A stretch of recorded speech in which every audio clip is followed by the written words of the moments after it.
जय बोलो देवादिदेव 1008 श्री भगवान महावीर स्वामी की, अहिंसा परमो धर्म की, परम पूज्य आचार्य गुरुवर श्री विद्यासागर जी महाराज की।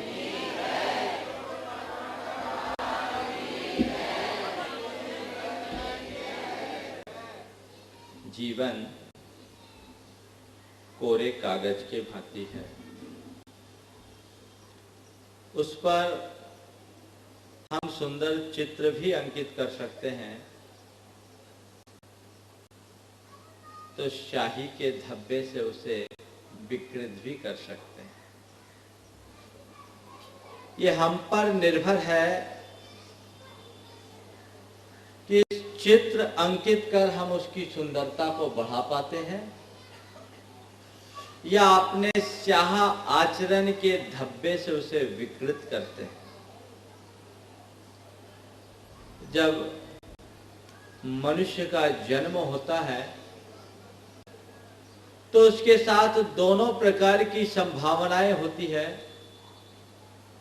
एक मनुष्य वो है जो जन्म लेकर अपने जीवन को अलंकृत करता है और सारी मानवता का आदर्श बन जाता है, और दूसरा मनुष्य वो है जो अपने जीवन को विकृत बनाकर पूरी मानव जाति के लिए कलंक बन जाता है। जिनसे मानवता अलंकृत होती है उन्हें हम कभी सज्जन कहते हैं, कभी संत कहते हैं, कभी महात्मा कहते हैं, और जो मानवता को कलंकित करते हैं हम उन्हें दुष्ट कहते हैं, दुर्जन कहते हैं, दुरात्मा कहते हैं। लेकिन बंधुओं, न तो सज्जनों के माथे पर तिलक लगा होता है और न ही दुष्टों के सिर में सींग उगे होते हैं। जन्मतः न तो कोई सज्जन होता है और न ही कोई दुर्जन होता है, न कोई महात्मा होता है, न कोई दुरात्मा होता है। अगर हम मनुष्य के बाहरी आकृति से देखें तो उससे न तो हमें किसी सज्जन का पता मिलता है और न ही किसी दुर्जन का पता। फिर भी मानव जाति में सज्जन भी होते हैं और दुर्जन भी होते हैं। सज्जन वो है जो श्रेष्ठ आचरण करते हैं और दुर्जन वो है जो दुराचारी होते हैं। मनुष्य का आचरण उसे महान बनाता है और आचरण से ही मनुष्य का जीवन पतित बनता है। एक आचरण है जो हमारी आत्मा को उन्नति के शिखर पर पहुंचा देता है और दूसरा आचरण है जो हमें रसातल में पहुंचा देता है। यदि जन्म और मरण की दृष्टि से हम देखें तो हर प्राणी के जन्म और मरण की प्रक्रिया एक सी है। जैसे माँ के कोख से हम निकलते हैं वैसे ही दूसरे मनुष्य भी माँ की कोख से ही निकलते हैं। जन्म की जो हमारी प्रक्रिया है, अन्य प्राणियों की भी वही प्रक्रिया है, और मरने के बाद की जो स्थिति होती है वो भी सबकी एक समान होती है। जन्म और मरण की प्रक्रिया तो समान है, लेकिन इसके बाद भी एक आदमी है जो जन्म लेकर धरती का आदर्श बनता है, और एक दूसरा आदमी है जो जन्म लेकर धरती का बोझ बन जाता है। एक इंसान है जिसे हम भगवान के रूप में पूजते हैं, और एक इंसान है जिसे शैतान मानते हैं। एक वो है जो देवता कहलाता है, दूसरा वो है जो दानव कहलाता है। एक वो है जो परमेश्वर की संज्ञा पा जाता है, और दूसरा वो है जो पशु तुल्य बन जाता है। यह स्थिति आखिर क्यों? जन्म सबका एक समान, लेकिन जन्म एक सा होने के बाद भी एक शैतान एक भगवान, आखिर क्यों? वस्तुतः भगवान और शैतान हमसे कोई भिन्न नहीं। भगवान और शैतान दोनों हमारा अपना ही रूप है। हम ही भगवान है, हम ही शैतान है। जो आज भगवान बने हैं वो भी हमारे बीच से उठ करके गए हैं, और जिन्हें हम शैतान कहते हैं वो भी हमारे बीच पैदा हुआ है। वस्तुतः भगवान और शैतानियत के लिए बाहर से किसी आलम्बन की जरूरत नहीं है। इसके पीछे जिम्मेदार है हमारा अपना चिंतन, हमारी अपनी सोच, हमारी अपनी जीवन शैली। जो मनुष्य जिस प्रकार की जीवन शैली को अंगीकार कर लेता है उसका जीवन वैसा बन जाता है। जन्म महत्वपूर्ण नहीं है, महत्वपूर्ण जीवन है, जीवन की शैली है। एक जीवन शैली है जो मनुष्य को राम बना देती है, और दूसरी जीवन शैली है जो उसे रावण बना देती है। कंस भी एक जीवन शैली का परिणाम है, तो कृष्ण भी एक जीवन शैली का सुफल है। एक जीवन शैली किसी को कंस बनाती है तो वही जीवन शैली किसी को कृष्ण बना देती है। एक जीवन शैली किसी को रावण बनाती है तो वही जीवन शैली के परिवर्तन से उनमें रामत्व की अभिव्यक्ति हो जाती है। वस्तुतः राम हो या रावण, कृष्ण हो या कंस, गांधी हो या गोडसे, महावीर हो या मारीच, ये हमसे भिन्न कोई नहीं।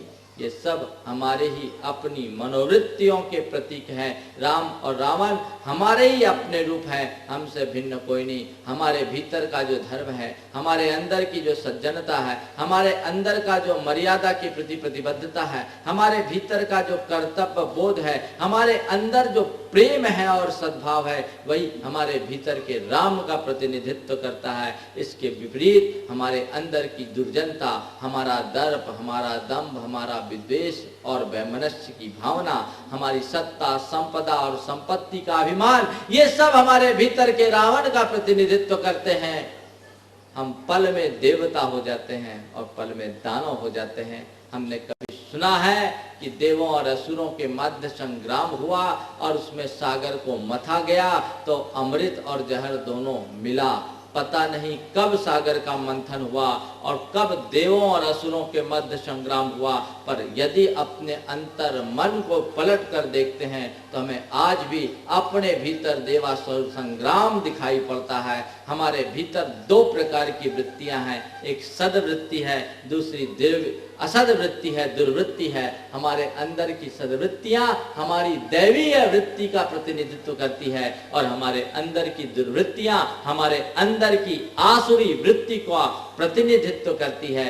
दोनों वृत्तियों के मध्य द्वंद्व चल रहा है और इस द्वंद्व में अमृत भी निकलता है, जहर भी निकलता है, पर मुश्किल ये है कि अभी तक हम वो अमृत पान करने का सौभाग्य नहीं पा रहे हैं। हमारा सारा जीवन उस जहर से विषाक्त होता जा रहा है। हर मनुष्य के दिल दिमाग में आज दुर्वृत्तियां हावी होते जा रही है और जब तक दुर्वृत्तियां हावी होगी हम अपने जीवन का कतई विकास नहीं कर सकते। संत कहते हैं अपने जीवन का चरम विकास करना चाहते हो तो अपनी सद्वृत्तियों को उद्दीप्त करने की कोशिश करो।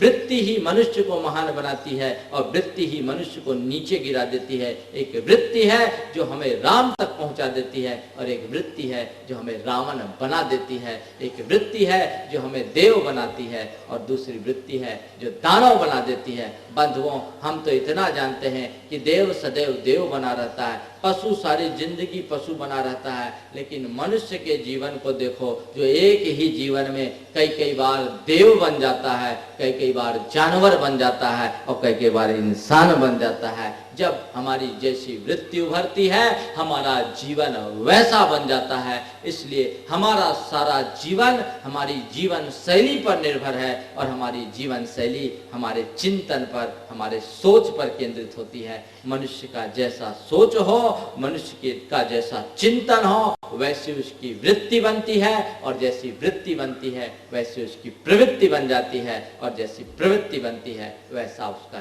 जीवन बन जाता है। इसलिए संत कहते हैं यदि तुम अपने जीवन को महान बनाना चाहते हो, यदि तुम अपने जीवन का उत्थान करना चाहते हो, यदि तुम अपनी चेतना का उन्नयन करना चाहते हो तो उसके मूल को समझने की कोशिश करो।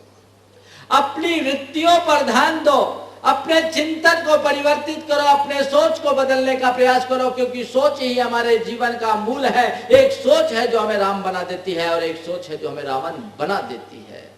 ये सब चीजें सोच के ऊपर निर्भर करती है। वस्तुतः हमारा जैसा सोच होता है वैसी हमारी वाणी होती है और जैसी वाणी होती है वैसा हमारा व्यवहार होता है और जैसा व्यवहार होता है वैसा हमारा जीवन बन जाता है। अपनी सोच की दिशा को बदलना मनुष्य के लिए सबसे पहली आवश्यकता है। आज हम संसार में जो विषमता देख रहे हैं और मानवीय मूल्यों का जो होने वाला ह्रास हमें दिखाई पड़ रहा है, दिनों दिन जीवन मूल्यों का जो हमें एक प्रकार से क्षरण दिख रहा है, उस क्षरण का मूल कारण केवल यही है कि हमारी सोच बहुत तेजी से बदलते जा रही है। जो सोच हमारे आध्यात्मिक जीवन के विकास में साधन बननी चाहिए, उसकी जगह हमारी विकृत सोच के कारण मनुष्य दिनों दिन नीचे आते जा रहा है। उस सोच को जो बदल लेते हैं उनके जीवन कल्याण होता है। रामचंद्र जी के जीवन का कल्याण उनके सोच के कारण हुआ। राम राम बने केवल अपनी सोच के कारण और रावण रावण रह गया, वह भी केवल अपनी सोच के कारण। हम अपने आदर्शों के जीवन चरित्र को तो सदैव पढ़ लेते हैं, लेकिन उनके आदर्शों को आत्मसात करने में हम पीछे रह जाते हैं। संत कहते हैं आदर्शों के चरित्र को केवल उनके चरित्र की भांति न पढ़ें, अपितु उनके जीवन दर्शन को अपने लिए आदर्श मान करके स्वीकार करें। यदि हम उनके जीवन दर्शन का कोई पाठ पढ़ने का प्रयास करते हैं तभी हमारा जीवन धन्य हो सकता है। बंधुओं, 3 प्रकार की सोच लोगों की होती है। एक भौतिक सोच, दूसरी व्यवहारिक सोच और तीसरी आध्यात्मिक सोच। 3 तरह के लोग होते हैं। भौतिक सोच, व्यवहारिक सोच और आध्यात्मिक सोच के परिणाम स्वरूप 3 तरह के लोग होते हैं। जो भौतिक सोच वाले होते हैं उनके जीवन का केवल एक ही ध्येय है, एक ही मकसद है, खाओ पियो मौज करो। वे भौतिक जगत से परे अन्य किसी जगत के विषय में सोचते ही नहीं। ऐसे लोग केवल अपने हितों की चिंता करते हैं और अपने हितों के पीछे चाहे किसी का कितना भी बड़ा हित हो जाए उन्हें कोई फर्क नहीं पड़ता। वे सत्ता के उपासक होते हैं, वे संपदा के उपासक होते हैं, वे शक्ति के उपासक होते हैं। वे अपनी सत्ता, संपदा और शक्ति का दुर्अभिमान कर बैठते हैं। ऐसे लोगों के मन में अनेक प्रकार की दुर्वृत्तियां उत्पन्न होती है, कभी घृणा के रूप में, कभी विद्वेष के रूप में, कभी ईर्ष्या के रूप में, कभी वैमनस्य के रूप में, कभी दर्प के रूप में, कभी दंभ के रूप में। ऐसे लोगों का सोच अत्यंत संकीर्ण होता है, चित्त अत्यंत अनुदार होता है, उन पर स्वार्थ परता की वृत्ति हावी हो जाती है। इसलिए ऐसे लोग धरती पर जन्म लेने के बाद भी धरती के बोझ बन करके रह जाते हैं। वे धरती में जन्म लेकर अपना भी कल्याण नहीं कर पाते और ऐसे लोगों से दूसरों का भी कल्याण नहीं होता। संत कहते हैं जो केवल अपने स्वार्थों की बात सोचता है, जो केवल अपने हितों की चिंता करता है, वह मनुष्य अधम है। और जो अपने साथ दूसरों के हितों की चिंता करता है वही सच्चे अर्थों में मनुष्य है। मनुष्य के 3 स्तर है, एक पशु का स्तर, एक मनुष्य का स्तर और एक देवता का स्तर। जो केवल अपने हितों की बात सोचे वो पशु है, जो अपने हितों के साथ दूसरों के हितों का ख्याल रखे वो मनुष्य है, और जो दूसरों के हितों के लिए अपने हितों का भी त्याग कर दे वो देवता है। वस्तुतः तीनों हमारा ही अपना रूप है। आज देवता तुल्य मनुष्यों का तो लगभग अभाव जैसा है। मनुष्य धरती पर इन्हें गिने दिखाई पड़ते हैं, लेकिन देखा जाए तो आज मनुष्य के रूप में पशुओं की भरमार दिखाई पड़ती है। बंधुओं, पशु की आकृति में जन्म लेने मात्र से कोई पशु नहीं होता। पशु की वृत्ति को आत्मसात कर लेना वाला ही व्यक्ति पशु कहलाता है। और आज ऐसी पाशविक प्रवृत्ति जब जब मनुष्य के चित्त पे हावी होती है, वहीं से उसके जीवन का भीतरी संतुलन बिगड़ना शुरू हो जाता है। और एक बार जब जीवन का आंतरिक सामंजस्य नष्ट होता है, वहीं जीवन का सारा आनंद खत्म हो जाता है। ये भौतिक सोच जीवन की सबसे खतरनाक सोच है, जो केवल मौज मस्ती और अपनी स्वार्थपरता को ही प्रमुखता देते हैं। ये लोग रावण के प्रतिनिधि लोग हैं। रावण की सोच भौतिक सोच थी, जो हमेशा अपने सोने की लंका को बसाने में लगे रहती थी। रावण अपने अभिमान से उन्मत्त रहता था, अपने आगे किसी को गिनता नहीं था, अपने आप को इतना उच्च मानता था कि बाकी सब कोई तुच्छ दिखाई पड़ते थे। अपनी सत्ता संपदा और संपत शक्ति के दुर्भिमान में लीन रहने वाले रावण का आखिरी हाल क्या हुआ, ये सबको पता है। ये उसके ही अपने बुरे और विकृत सोच का परिणाम है। यदि रावण का सोच थोड़ा भी व्यवहारिक होता तो वो सीता जैसी सदाचारी शीलवती स्त्री पर हाथ लगाने का दुस्साहस नहीं करता, और यदि उसकी सोच आध्यात्मिक होती तो हाथ लगाने की बात तो बहुत दूर है, उसकी तरफ अपनी बुरी दृष्टि भी प्रकट नहीं कर पाता। बंधुओं, यही अंतर होता है। जो मनुष्य भौतिक सोच से ग्रसित होते हैं, उनके जीवन में कोई मर्यादा नहीं रहती। उनके लिए त्याग संयम सब बेमानी हो जाते हैं। ऐसे लोगों के लिए पुण्य पाप का कोई अर्थ नहीं रहता। अच्छे बुरे के बोझ से ऊपर, भेद से ऊपर उठ जाते हैं। उनको इनसे कोई लेना देना नहीं है। बस मेरा प्रयोजन पूरा होना चाहिए, चाहे उसके लिए मुझे कितने भी नीचे स्तर पर क्यों ना आना पड़े। और आज यही कारण है कि एक मनुष्य किसी दूसरे मनुष्य की हत्या करने में किंचित भी संकोच नहीं रखता, बलात्कार करने में उसे किसी भी प्रकार का संकोच नहीं होता, बड़े से बड़े जघन्य से जघन्य स्तर के पाप और अपराध करने में भी उसे कोई संकोच नहीं होता, क्योंकि वो अपराध बोध की भूमिका से ऊपर उठ चुका है। उसे इन सब बातों का कोई परवाह, इन सब बातों की कोई परवाह नहीं और इनका कोई परहेज नहीं। परिणाम जीवन दिनों दिन निम्न से निम्न स्तर तक पहुंचता जाता है। संत कहते हैं यहाँ थोड़ा सा अपने सोच को बदलो। ध्यान रखना, भौतिक सोच से मनुष्य कभी सुखी नहीं हो सकता, क्योंकि भौतिकता एक ऐसे मृगमरीचिका है जिसके पीछे भागने वाला व्यक्ति केवल भागते ही रहता है, पाता कुछ भी नहीं।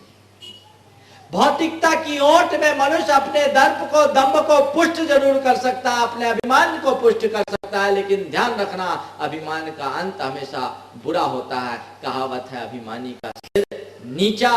मनुष्य अपने गुमान में फूल करके सोने की लंका खड़ी करने का प्रयास तो कर लेता है, लेकिन वो इस बात को भूल जाता है कि जब जब आदमी ने अपने हाथों से सोने की लंका बनाई है, तब तब वो लंका अग्नि में भस्मसात हुई है।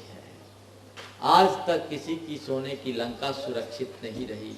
ध्यान रखना, रावण की सोने की लंका सदा सदा आग के हवाले हुई है, लेकिन राम की पर्णकुटी आज भी खड़ी है, वो कभी नष्ट नहीं हो सकती।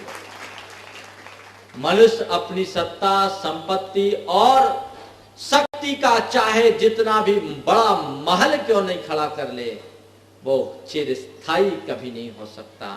उस महल के प्रति अपना मोह छोड़िए और अंतर्दृष्टि को विकसित करने का प्रयास कीजिए। ये सोच केवल भौतिक सोच है, जो व्यक्ति बाहरी स्तर पर अपनी उपलब्धि को ही सर्वोपरि उपलब्धि मानते हैं। कौरवों की सोच भी ऐसी ही सोच ही कौरव बनाती है, सोच ही पांडव बनाती है, सोच ही कृष्ण बनाती है, सोच ही कंस बनाती है। कौरवों का सोच पूर्णतः भौतिक सोच था और पांडवों का सोच प्रथम चरण में व्यवहारिक था, बाद में आध्यात्मिक हो गया। पांडव कौरव से कुछ नहीं चाहते थे, वे अपने राज्य का हिस्सा चाहते थे और इतने तक समझौते के लिए तैयार हो गए कि पूरा राज्य न दो सही न सही, 5 गांव दे दो, हम उसमें भी सोची लेंगे। लेकिन दुर्योधन अपने मिथ्या अभिमान में मत्त था, उसे 5 गांव देना भी नागवार गुजरा। उसे अपनी शक्ति का बड़ा अभिमान था और वो सोच रहा था कि 5 गांव भी क्यों दें, जब ये एकदम दब रहे हैं तो इन्हें कुछ भी न दिया जाए, सुई की नोक बराबर भी कोई चीज इन्हें न दिया जाए। नतीजा क्या निकला? महाभारत हुआ।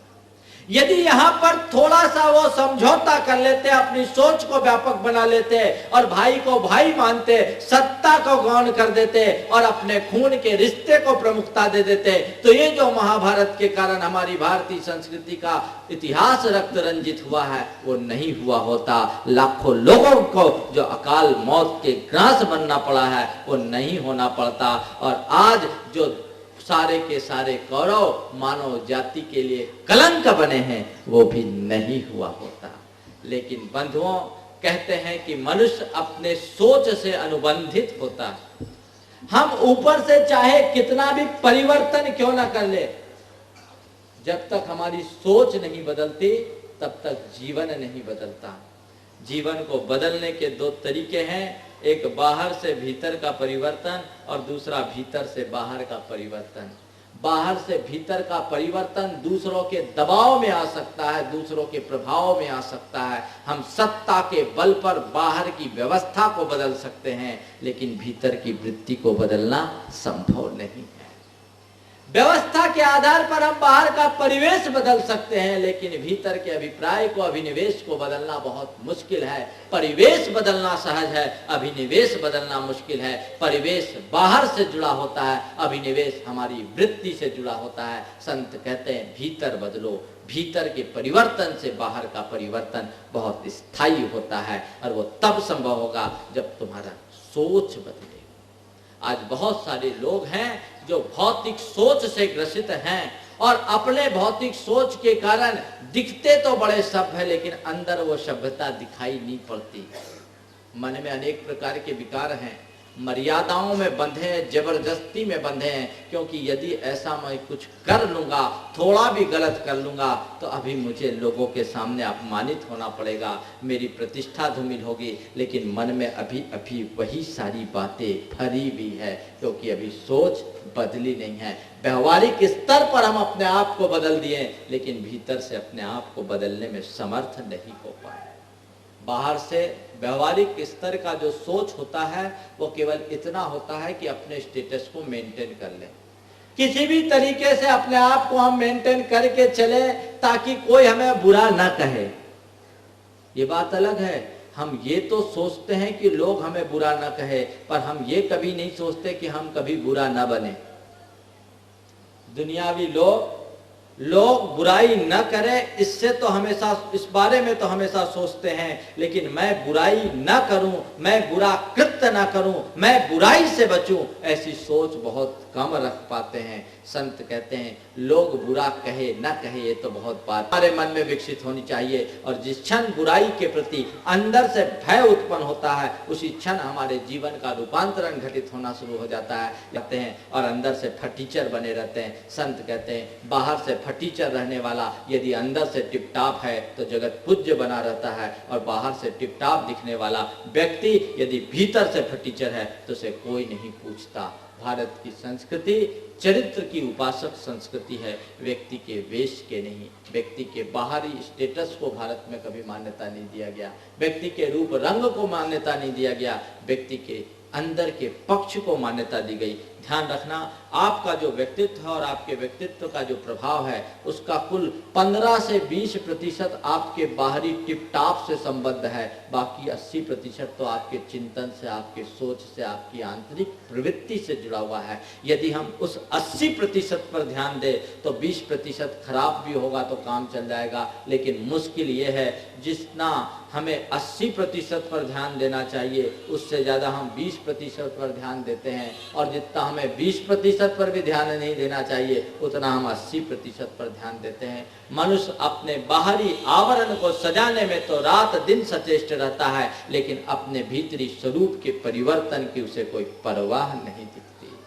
संत कहते हैं भीतरी स्वरूप को बदलने की कोशिश करो। जब तक तुम अपने भीतरी स्वरूप को बदलने में तत्पर नहीं होते तब तक तुम अपने जीवन का कतई भला नहीं कर सकते, और ये परिवर्तन केवल तुम्हारे सोच के परिवर्तन से संभव होगा।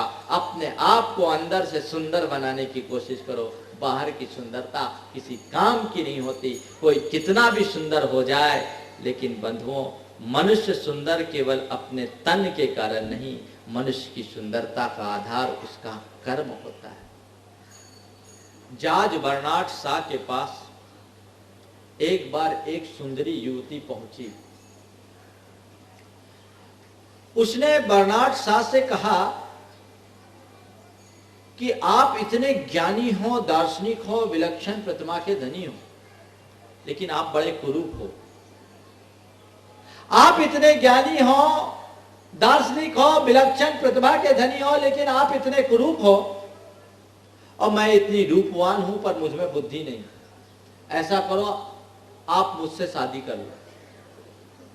आप मुझसे शादी कर लो, और शादी करने के बाद जो संतान होगी उसमें आपका ज्ञान और मेरा रूप चला जाएगा, तो बहुत बढ़िया काम होगा। जो संतान होगी वो रूपवान भी होगी और ज्ञानवान भी होगी। जॉर्ज बर्नार्ड शॉ ने पलट करके कहा कि ये बहुत अच्छा होगा कि संतान, हम दोनों की जो संतान हो उसमें मेरा ज्ञान और तुम्हारा रूप मिल जाए, तो संतान रूपवान और ज्ञानवान भी हो जाए। लेकिन कहीं उलट गया तो, मामला पलट गया तो, और तुम्हारा ज्ञान दोनों उसमें आ गया तो न उसके पास रूप रहेगा न ज्ञान रहेगा। ध्यान रखना, मनुष्य की प्रतिष्ठा उसके बाहरी रूप से नहीं, भीतरी स्वरूप से होती है। हम अपने सोच को संवारने की कोशिश करें। व्यवहारिक स्तर की जो सोच है उस पर बहुत ज्यादा केंद्रित न रहें। हालांकि मनुष्य को अपना व्यवहार साफ सुथरा रखना चाहिए, लेकिन जितना व्यवहार हम साफ सुथरा रखते हैं उतना मन भी साफ सुथरा रहे, तो फिर हमारे जीवन के कल्याण में कोई बाधा नहीं बन सकती। व्यवहार के लिहाज से जो संकोच होता है वो संकोच केवल ऊपरी संकोच होता है, लेकिन भीतर के हिसाब से जो परिवर्तन होता है वो बड़ा स्थायी होता है। बंधुओं, एक बार विनोबा जी ने लिखा कि बाहरी व्यवस्था के परिवर्तन से यदि हम कुछ परिवर्तन करते हैं तो वो बड़ा सतही परिवर्तन होता है, और भीतर के सोच से जो परिवर्तन होता है वो बड़ा स्थायित्व होता है। विनोबा जी लिखते हैं कि कानून के दम पर हम वेश्यावृत्ति बंद करा सकते हैं। कानून के दम पर हम वेश्यावृत्ति बंद करा सकते हैं, लेकिन हर स्त्री में मां, बहन और बेटी का रूप दिखाने की क्षमता कानून के पास नहीं, वह केवल अध्यात्म के पास है, जो भीतर के सोच से संभव है। वह आध्यात्मिक सोच के बल पर ही संभव है, इसके अतिरिक्त और कोई दूसरा मार्ग नहीं है। इसलिए संत कहते इस स्तर पर आने की कोशिश करो।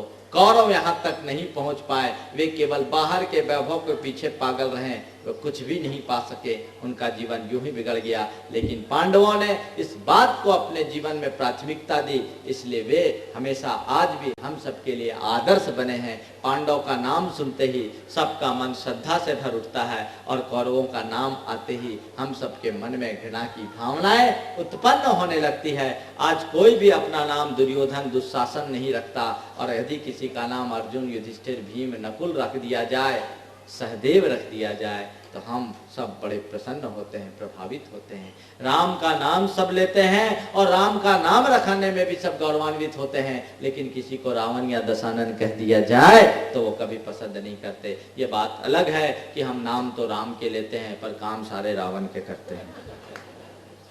मैंने सुना जब रामायण का सीरियल चला तो लोगों को रावण बड़ा पसंद आया, उसका रोल बहुत पसंद आया।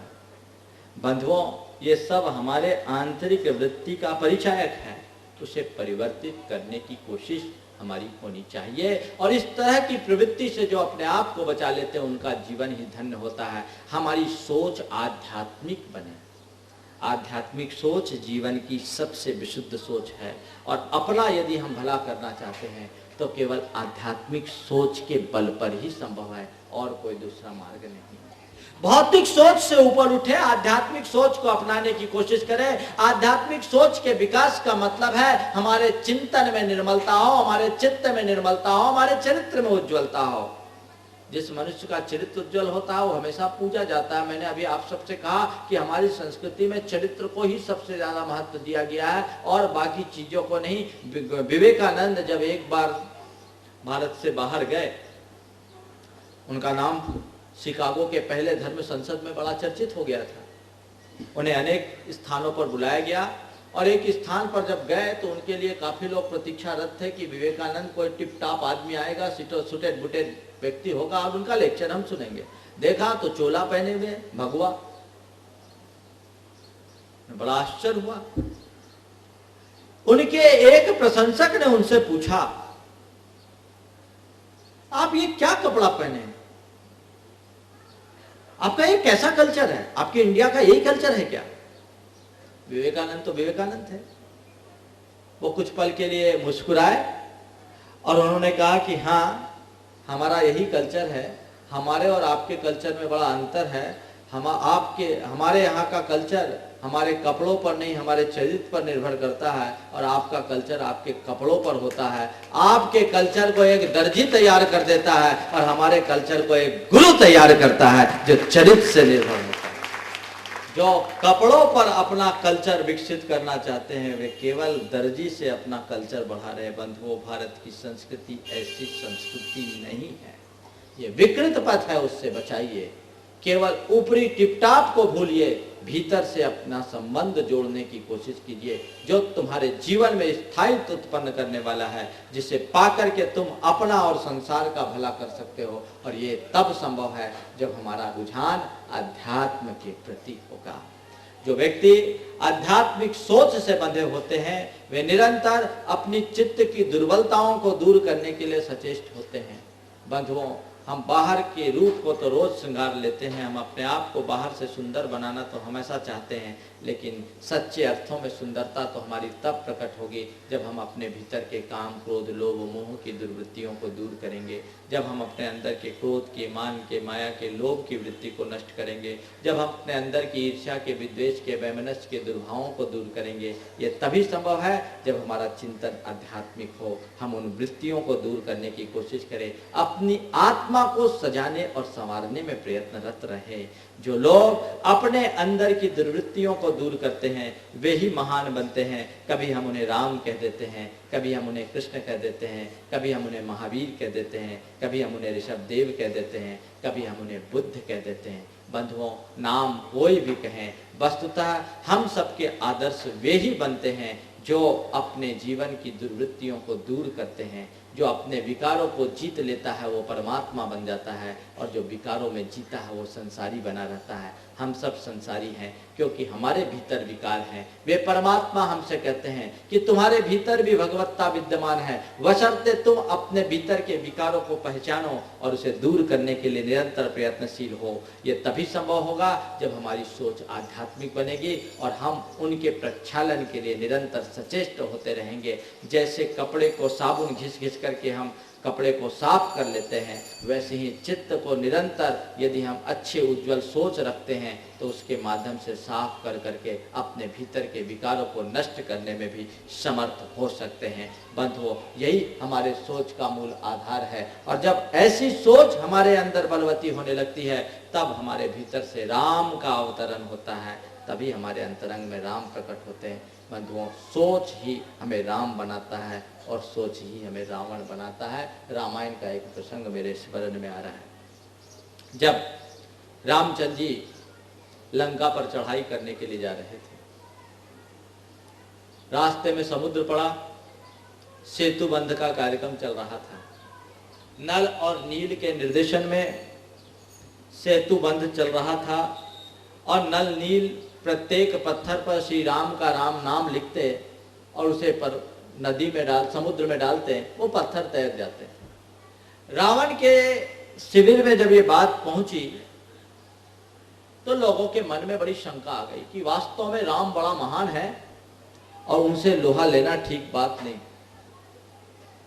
जिसके नाम लिखा हुआ पत्थर तैर सकता है उसे कौन हरा सकता है? ये बात रावण के शिविर में आई तो गहरी निराशा छा गई। बात रावण तक पहुंची और यह कहा गया, अब आप में यदि दम है तो पत्थर तैरा के देखो।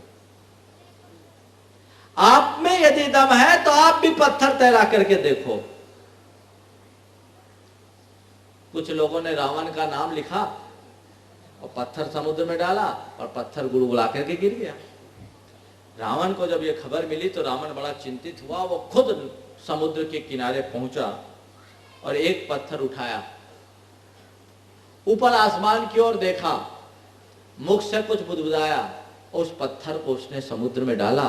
संयोग कि पत्थर तैर गया। पत्थर तैर गया। रावण ने अपने सब सेनापतियों से और सेना के अन्य लोगों से कहा कि देखो पत्थर तैर गया ना, अब चिंता मत करो, चुपचाप आ गया। लेकिन ये किसी को नहीं बताया कि आखिर पत्थर तैरा कैसे।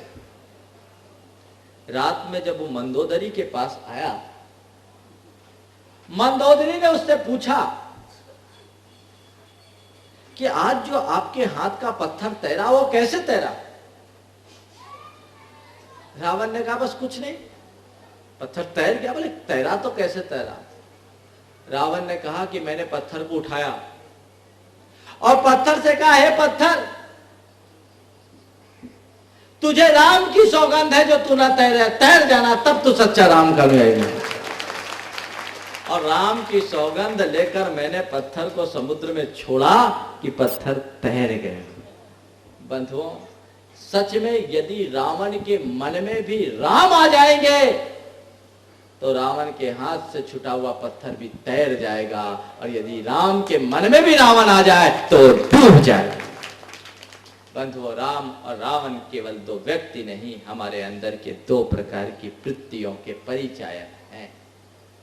हम अपने अंदर की सद्वृत्तियों को उद्घाटित करने का निरंतर प्रयत्न करें। यदि वो वृत्तियां विकसित होने लगेगी तो सुनिश्चित रूप से हमारा जीवन महान बन सकता है और हम अपने जीवन के कल्याण में सक्षम हो सकते हैं। रामचंद्र जी का हम नाम लेते हैं, जयकार करते हैं, लेकिन उनके जीवन की प्रवृत्तियों को देखें, उनमें कितनी उदारता थी, उनमें कितनी सहजता थी, उनका कितना बड़ा त्याग था और कैसा प्रेम था। आप कभी विचार करो, आज हम घर परिवार में आप लोग जीते हो, आपका जीवन कैसा है। एक पुत्र अपने पिता के लिए कितना बड़ा त्याग कर सकता है, ये पाठ हमें रामायण से मिलता है। अपने पिता की प्रतिष्ठा के लिए सर्वस्व का त्याग, वनवास को जाने के लिए तैयार। एक बेटे का अपनी सौतेली मां के प्रति कैसा व्यवहार हो सकता है, ये उदाहरण हमें रामायण से मिलता है। कैकेयी की सुख के लिए श्री राम सब कुछ को त्यागने के लिए तैयार। एक भाई अपने भाई के लिए कितना बड़ा त्याग कर सकता है, ये आदर्श हमें रामायण से मिलता है। जब राम अपने भाई भरत के लिए सब त्याग कर देते हैं, एक भाई अपने भरत को राज्य दिलाने के लिए वनवास स्वीकार कर लेता है, तो दूसरा भाई अपने भाई की सेवा के लिए राजपाट छोड़ करके उसे पीछे लग जाता है। तो तीसरी तरफ एक भाई जिसे राजगद्दी मिल गया, वो राजगद्दी पा जाने के बाद भी अपने भाई के वियोग में, राजा होने के बाद भी वनवासी सा जीवन जी लेता है। ये है रामायण का आदर्श। ये क्यों कर प्रकट हुआ? ये सब केवल सोच के कारण हुआ। श्री राम की सोच परमार्थ से जुड़ी हुई सोच थी, एक आध्यात्मिक सोच थी। जिस मनुष्य का सोच भौतिक सोच होता है वह केवल वर्तमान के सुख को ही सब कुछ मानता है, और जिस मनुष्य का सोच आध्यात्मिक होता है वह वर्तमान के सुख को गौण कर देता है, दीर्घजीवी सुख की उपासना करता है। यदि राम केवल वर्तमान के शासन को देखे होते और अपने अधिकार की बात किए होते तो अयोध्या के राजा तो जरूर बन जाते। राम ने यदि वनवास जान को स्वीकार नहीं किया होता तो वे केवल अयोध्या के राजा बनते, जन जन के राजा नहीं बन पाते। उन्हें अयोध्या की गद्दी तो मिल गई होती, लेकिन आज जो जनता के दिलों में राज कर रहे हैं वो नहीं हो पाते। बंधुओं, अध्यात्म वो मार्ग है जिसमें व्यक्ति को कुछ त्याग जरूर करना पड़ता है, लेकिन उसका दीर्घकालिक परिणाम बहुत अनुकूल होता है। छोटे से त्याग से बहुत बड़ा लक्ष्य प्राप्त होता है। बंधुओं, संत कहते हैं बड़े उपलब्धि के लिए छोटे हितों का त्याग करना बहुत जरूरी है, लेकिन जो व्यक्ति छोटे हितों की पूर्ति में अपने बड़े उद्देश्य को ओझल कर लेते हैं वे कभी सफल नहीं हो सकते। यदि तुम्हें कुछ बड़ा चाहिए तो त्याग को स्वीकारो, स्वार्थ परता से ऊपर उठो, उदारता की भावना को आत्मसात करो, अभिमान से अपने आप को बचाने की कोशिश करो। छोटी छोटी जो दुर्वृत्तियां और दुर्भावनाएं हैं उन पर अंकुश लगाने का प्रयत्न करो, जीवन निश्चित रूप से महान होगा। और यदि इन छोटी छोटी बातों में उलझ करके रह जाओगे तो तुम्हारे जीवन का कभी भी कल्याण नहीं हो सकता। रामायण का इतना बड़ा आदर्श हम सब के सामने है, लेकिन हम उस आदर्श को कहाँ आत्मसात करने की कोशिश करते हैं। हम हमेशा उल्टा सोचते हैं, हमें केवल सामने की चीज दिखती है, हम भीतर की चीज की तरफ कभी दृष्टिपात नहीं कर पाते। संत कहते हैं वही मनुष्य महान बनता है जो आध्यात्मिकता को आत्मसात करता है और अपने जीवन को उसी अनुरूप ढालने का प्रयास करता है। चिंतन जब तक हमारा परिवर्तित नहीं होता हमारा जीवन बदल नहीं सकता। इसलिए अपने चिंतन को बदलने की कोशिश करें। हम ही है राम, हम ही है रावण, हम ही है कृष्ण, हम ही है कंस, हमसे भिन्न कोई दूसरा नहीं है। इसलिए आप भूल में मत रहना कि कभी कोई राम आएगा तो हमारा कल्याण कर जाएंगे। वे राम आए एक रावण का अंत कर गए, वे कृष्ण आए एक आतताई कंस का अंत कर दिए। अब न दोबारा राम लौट करके आने वाले हैं, न अब दोबारा कृष्ण लौट के आने वाले हैं। अपने भीतर के रावण के आतंक से बचना चाहते हो, अपने भीतर के कंस के उपद्रव को खत्म करना चाहते हो, तो तुम्हें अपने भीतर के राम को जगाना होगा, अपने ही भीतर के कृष्ण को प्रकट करना होगा। जब तक तुम्हारे भीतर का राम नहीं जागता, जब तक तुम्हारे भीतर कृष्ण प्रकट नहीं होते, जब तक तुम्हारे भीतर के महावीर अभिव्यक्त नहीं हो जाते, तब तक तुम अपने जीवन के दुख और द्वंद्व को खत्म नहीं कर सकते। जन जन रावण, घर घर लंका, इतने राम कहां से लाऊं। जन जन रावण, घर घर लंका, इतने राम कहां से लाऊं। और घर घर पैदा हो रहे कंसा, इतने श्याम कहां से लाऊं। अब न राम आने वाले हैं न श्याम आने वाले हैं, लेकिन वही राम कह गए हैं कि वो राम तुम्हारे भीतर है, वो श्याम भी तुम्हारे भीतर है। अरे भीतर नहीं, तुम ही राम हो और तुम ही श्याम हो, तुम ही महावीर हो। आवश्यकता है उस रामत्व को जगाने की, श्यामत्व को जगाने की, महावीरत्व को जगाने की। ये तभी संभव होगा जब तुम्हारा आध्यात्मिक सोच विकसित होगा।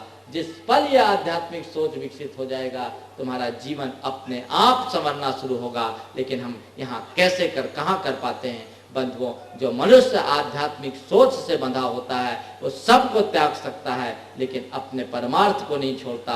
और जो परमार्थ को पकड़ा होता है वो सब कुछ पा जाता है, और जो परमार्थ को छोड़ देता है वो कुछ भी नहीं पा पाता। महाभारत का प्रसंग मेरे स्मरण में आ रहा है, जब युद्ध अपरिहार्य हो गया, श्री कृष्ण के शांति प्रस्तावों को भी दुर्योधन द्वारा नकार दिया गया और युद्ध को टालना असंभव हो गया, तो श्री कृष्ण ने के सामने दुविधा खड़ी हो गई कि कौरव और पांडव दोनों मेरे रिश्तेदार हैं, मैं किन का साथ दूं। तय यह हो गया कि कल दोनों आओ, फिर मैं विचार करूंगा कि इसके साथ क्या होगा। श्री कृष्ण अपने राजमहल में लेटे थे। युधिष्ठिर, पहले दुर्योधन पहुंचा, श्री कृष्ण सो रहे हैं, सोचा कि जागे तब मांगू, और वो एकदम उनके सिरहाने खड़ा हो गया। थोड़ी देर बाद युधिष्ठिर पहुंचे, श्री कृष्ण को लेटा देख वो भी उनके चरणों में बैठ गए। थोड़ी देर बाद जब श्री कृष्ण की आंख खुली, सहज दृष्टि युधिष्ठिर पर पड़ी। युधिष्ठिर से पूछा, युधिष्ठिर तुम आ गए, मांगो, क्या मांगते हो। दुर्योधन ने तुरंत बोला कि महाराज पहले मैं आया हूं, मांगने का मौका मुझे पहले मिलना चाहिए। श्री कृष्ण ने कहा कि तुम भले पहले आए होगे, पर मेरी नजर पहले युधिष्ठिर पर पड़ी है, इसलिए मैं पहला मौका युधिष्ठिर को दूंगा। सच में जो चरणों में रहता है उस पर प्रभु की दृष्टि सहज पड़ जाती है, और जो सिर पर बैठा होता है उसे अपनी उपस्थिति दर्ज करानी पड़ती है। श्री कृष्ण ने अपनी तरफ से कहा कि मेरे साथ एक और मेरी 11 अक्षौणी सेना है, और दूसरी तरफ निहत्था मैं। मांगो तुम क्या मांगते हो। एक तरफ मैं रहूंगा एकदम निरस्त्र, और दूसरी तरफ मेरी 11 अक्षौणी सेना होगी। दुर्योधन बिल्कुल सकपका गया, कहीं 11 अक्षौणी सेना न मांग ले। युधिष्ठिर ने कहा, प्रभु निहत्ते ही सही, मुझे केवल आपकी आवश्यकता हो। आप आ जाएंगे सब मिल जाएगा। जैसे ही युधिष्ठिर ने यह बात की, दुर्योधन ने ताली बजा दी। ने कहा, अरे हम तो सोचते थे ये हमारी चालों से मरे हैं, लेकिन ये खुद बेवकूफ है। अकेले नटवर लाल ये करेंगे क्या बिना शस्त्र के। 11 अक्षौणी सेना का महत्व कुछ और होगा। और उसने तपाक से कहा कि फिर 11 अक्षौणी सेना मेरी। श्री कृष्ण ने कहा, तथास्तु। चुनाव हो गया, उसके बाद युद्ध हुआ। युद्ध का परिणाम आप सब जानते हैं बंधुओं। युद्ध का परिणाम जब जो होना था सो होना था। सही परिणाम तो उसी दिन घोषित हो गया था जिस दिन चुनाव हुआ था। क्या हुआ? कौरवों की हार हुई, पांडव जीत गए। मुझे नहीं पता ये कब हुआ, पर मुझे लगता है कि आज भी हमारे भीतर ये घटित हो रहा है। बंधुओं, ये केवल एक प्रतीकात्मक रूपक की तरह समझने योग्य है। ये 11 अक्षौणी सेना और श्री कृष्ण और कोई नहीं है। 11 अक्षौणी सेना है, 5 इंद्रिय और उनके विषय और एक मन। और श्री कृष्ण है हमारे भीतर का विवेक, हमारे भीतर का आत्म तत्व, हमारे भीतर का परमात्मा।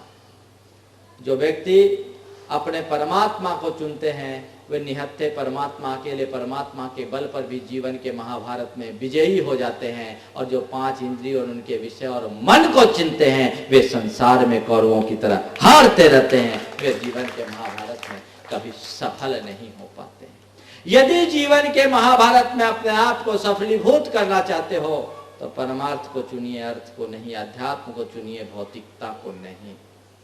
जो मनुष्य आध्यात्मिकता को वरीयता देते हैं उनकी आत्मा की उन्नति हो जाती है, और जो केवल भौतिकता को ही महत्व देते रहते हैं उनके जीवन का कभी कल्याण नहीं हो सकता।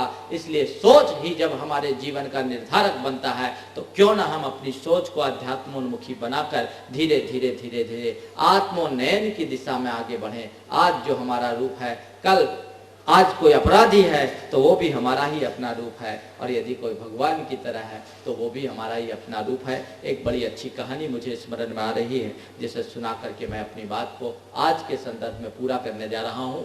एक चित्रकार था, उसने एक बहुत सुंदर बच्चे का चित्र बनाया। वो चित्र सारे देश में बड़ा चर्चित हुआ। लोगों को चित्र बहुत पसंद आया और लोगों ने उसे भगवान की तरह घरों में जड़वा करके टांगा, भगवान की तरह पूजा करना शुरू कर दिया। उस चित्रकार को उस चित्र से बड़ी प्रतिष्ठा मिली, बड़ी बड़ी प्रशंसाएं मिली। चित्रकार बूढ़ा हुआ। बुढ़ापे में उसके मन में एक दिन विचार आया कि मैंने एक चित्र बनाया जो भगवान की तरह पूजा गया, अब मुझे जीवन के दूसरे पक्ष का भी चित्रांकन करना चाहिए। क्यों ना मैं एक शैतान का चित्र बनाऊं। शैतान का चित्र बनाने की चाह में उसने अपनी कल्पना को दौड़ाने की कोशिश की, लेकिन लाख कोशिशों के बाद भी उसकी कल्पना में कोई शैतान नहीं उभर सका। वो सोचा कि चलो देश में किसी शैतान की खोज किया जाए, और खोज करते करते वो तिहाड़ जेल जैसे एक ऐसे जेल में पहुंचा जहां बड़े बड़े नृशंस अपराधियों को रखा जाता था। वहां पहुंचकर उसने एक बड़े अपराधी को देखा और उसकी कल्पना का शैतान उभर गया। वो उसके सामने बैठकर उसका चित्र बनाना शुरू कर दिया।